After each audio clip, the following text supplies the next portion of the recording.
Names, Nombres by Julia Alvarez.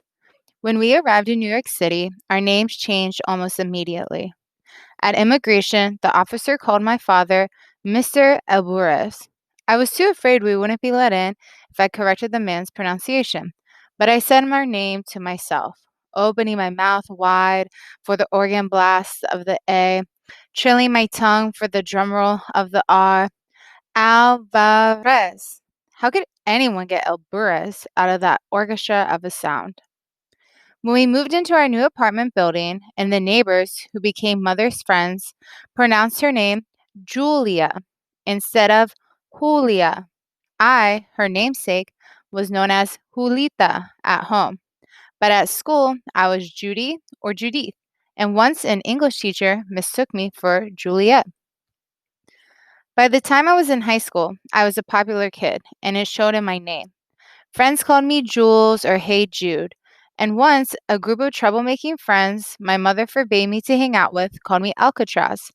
I was Julita only to mommy and papi, and uncles and aunts who came over to eat sancocho on Sunday afternoons. My older sister had the hardest time getting an American name for herself because Maricia did not translate into English. Ironically, although she had the most foreign sounding name, she and I were the Americans in the family.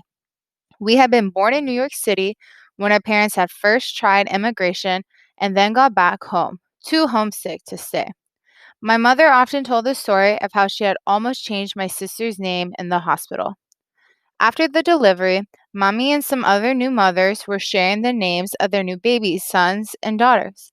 My mother was embarrassed among the Sallys and Johns to reveal the rich, noisy name of Maricia. So when her turn came to brag, she gave her baby's name as Maureen. Why'd you give her an Irish name with so many pretty Spanish names to choose from? One of the women asked. My mother blushed and admitted her baby's real name to the group. Her mother-in-law had recently died, she apologized, and her husband had insisted that the first daughter be named after his mother, Maran. My mother thought it the ugliest name she had ever heard, and she talked my father into what she believed was an improvement, a combination of Maran and her own mother's name, Felicia. Why, that's a beautiful name, the new mothers cried. Morisha, they cooed into the pink blanket.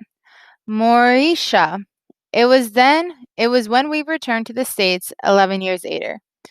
Sometimes American tongues found even that mispronunciation tough to say and called her Maria or Marcia or Mari from her nickname Mari. I pitied her.